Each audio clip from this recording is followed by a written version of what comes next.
Right, welcome back to Morning Live, and right now we want to dwell on something that was trending on Twitter for quite some time, the hashtag #PayInterns. Now, the debate was very hot, and it was all about interns are being used in so many organizations. Some are not paid, some don't even finish their internship periods, they're released earlier. And also, something funny is some institutions want interns to pay them. Now, who is right, who is wrong? It means studio, I'm joined by Eric Ngala, a management consultant in the HR business, and so many things he's been doing, and he'll be now telling us more about what needs to be done. Now, on a professional background, with his experience, he's here to dwell on that. Karibu sana bwana Eric. Thank you, Nick. You were an intern at some point? Yes, I was. Absolutely. Were you being paid? I was being paid by the employer. Okay, the employer. Yes. What is happening? Things have changed. Times have really changed. And I think we are not in a good space right now. Okay. So we hear that there are some employers who actually want the interns to pay them. To pay them? Yes. Yeah, it's very unfortunate. Yes. Now, when people are furious about paying interns, I'm very sure there's an intern somewhere who started this. Yeah. And because now it was something happening in so many areas, it went viral. Yeah. Now, from where you're seated, from your experience and everything, should interns be paid? Interns should be paid, not a salary, but a stipend. Remember, this is an individual who has to travel to work. Okay. They have to fend for themselves for lunch, and they need fare. They're not driving. Yeah. So why shouldn't you pay them something that will keep them going throughout the month? A month has so many days. So this individual actually requires to be paid. Not a lot of money. I think a benchmark for a very long time has been around 20,000 Kenya shillings, Nairobi. And fare by itself will be going to around 5,000 or 7,000 or even 10,000 depending where the intern is coming from. Sure. So they only have a little amount of money remaining on top of the 20,000 after deducting fare and any other upkeep expense. Okay. So ideally interns needs to be paid, and that depends on the company policy as well. So every company needs to have a policy in place. Now the danger of not having a policy, then it means that we just bring interns and we do not know why we need them in place. Sure. Yeah. Sure. Now, depending on the desires of this intern, some people want to come for the purposes of graduating, spend the 3 months for the industrial attachment or internship for that matter, because the school has sent them to gain some small experience at a specific institution. Yep. Now, is it all about our desires? Because at the same time, as it's mostly of these interns are in school. Yeah. So they finish the internship, they go back to school. Now, should they focus on something else? Should it start with the interns or the organization? It's two-way. It's two-way, Nick. Here is a very good example. An internship program is actually a preparation to the next step, you being employed. And we know that times have changed so far. Okay. And nowadays youths do not want to actually work for anyone. They want to be self-employed. Okay. The danger of being self-employed without having experience in the field where you want to venture in is that you go without any knowledge, prior knowledge. Nothing replaces experience. So before someone goes into the field, whether they want to go to Juakali or not, they need to have some experience in what they're going to handle. So when you go out there, then you know, oh, by the way, this is how to surmount these challenges. This is how to overcome one or two challenges that come with the profession. So the employer needs to pay, yes, but the employee who is the intern needs to also be very attentive to detail. They need to allow themselves to learn. We know in the job environment, what happens is that a number of managers or a number of individuals who are assigned these interns, they only want to send them to pick water, absolutely, do printing. Absolutely. They're not being exposed to doing the job that actually they have been engaged to do. So I think there should be programs around the internship program, making sure that as they come in, are we prepared for them? Who is going to mentor them? Because you can't have everyone in the office. Yes, that's true. Mentoring one individual. Yeah. So they are assigned to someone, even though they can go around. There's a rotation program for the intern. Say, for example, in your studio, If that intern has specialized in something, they want to do media production, why do you want to take them to a different department to intern? Why not take them into production room where they're going to learn XYZ about the job itself? Allow them the time, even if it's recording, if it's a live whatever, a live production, then allow them to see what happens in the studio. So when a moment comes, and you never know, they could actually outshine some of your existing employees. Sure. Yeah. Now, some entities have decided that the wage bill, of course, these are difficult times. Yes. The wage bill has been skyrocketing, and right now we have the interns. Office space, they're really trying to work with the office space. They don't want a crowded office space. And it's now going back to an issue of human resource. Now, when you think about that angle of human resource, where the wage bill comes in, office space comes in, now these people want to get rid of interns quickly, or even some organizations do not want interns. Now, as much as we are trying to build our future generation, should we now reconsider, even if now, of course, we are looking at the wage bill, just something small for these people, because at the same time, they're not in school. They're now giving you their all. They're also helping the institution grow. Also, I'll give an example of some people who have risen up the ranks. Like from internship, they were maintained, extended, and employed. Now, desires plus human resource management. How can you actually take us through that? Nick, I am where I am today because someone gave me a chance. Absolutely. And majority of us, we actually going to retire one day. But if you're running away from giving the interns the opportunity to actually intern with us, then what are we telling ourselves about the workforce of the future? Do we want to have all aging population working for us? Where will these young interns be?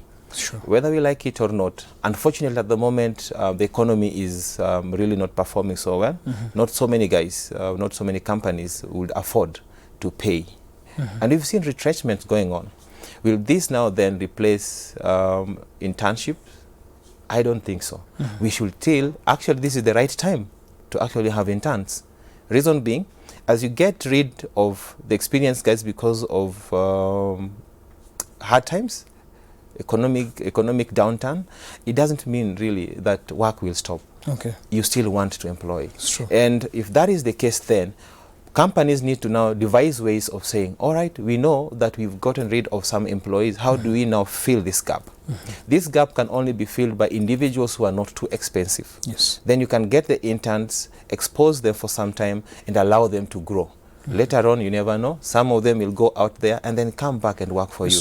Depending on how you've treated them, when they're working with you, majority of them are actually going to be good ambassadors for the organization. It's true. And if they are mistreated in the organization, how will they apply? In the advent of technology, you mistreat them, and then that thing goes viral. This organization, you can't work for them because of X, Y, Z. Remember, the young guys, all they want right now is a gig. They don't want an employment. They work maximum 2 years and then they go. Wow, interesting. Times are changing indeed. Now, should it start from school, whereby now these people are kind of furnished with information about when you go to a given entity or an organization, please go and do this. Be proactive. Be blah, blah. You know what I mean? Like, try and prove yourself that you can indeed do it. When we see pay interns, you're not qualified.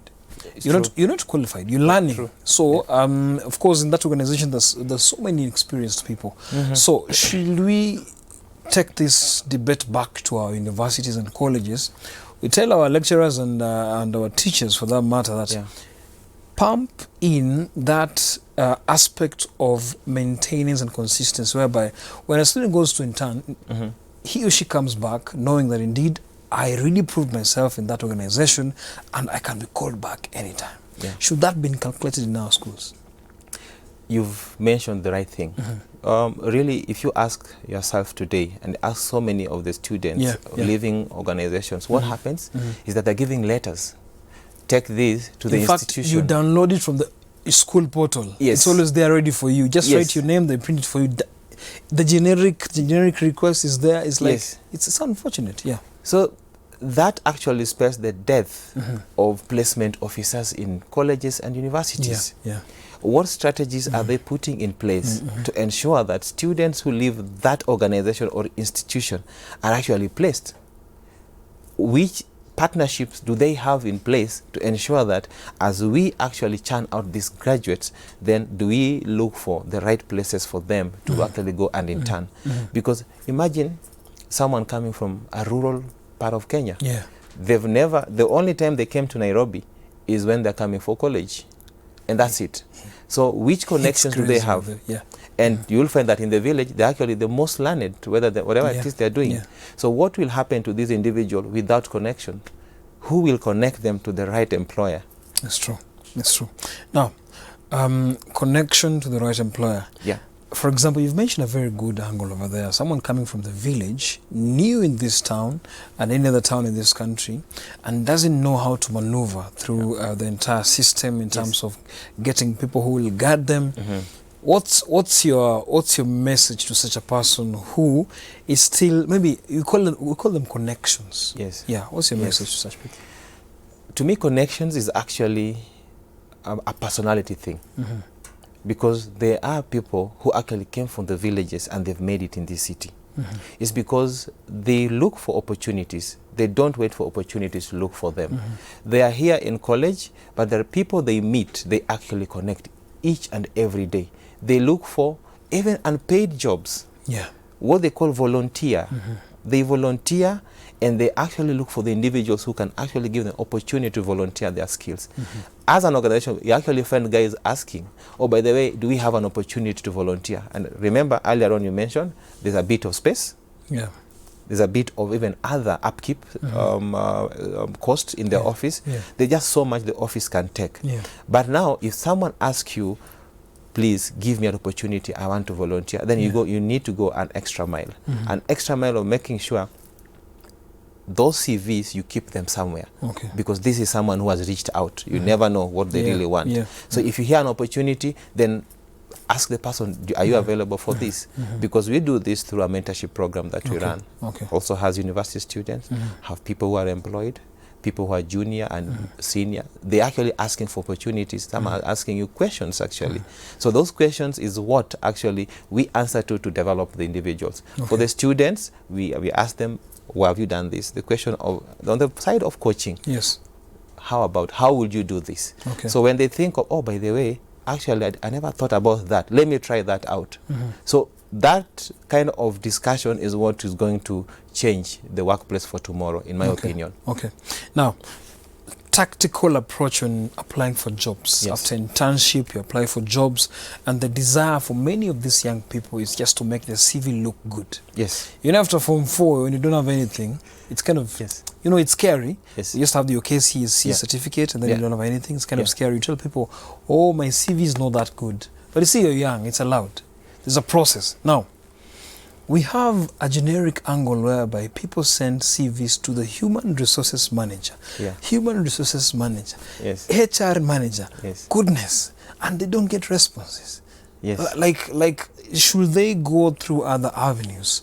Because now, they always say HR, but trust me, 90% do not get responses. Whether even a regret response, no response. So what's the tactic for this new generation to now approach? Should they be going physically, knock on these doors, ask for opportunities? Because once they deliver those letters in the reception, goodness, no response.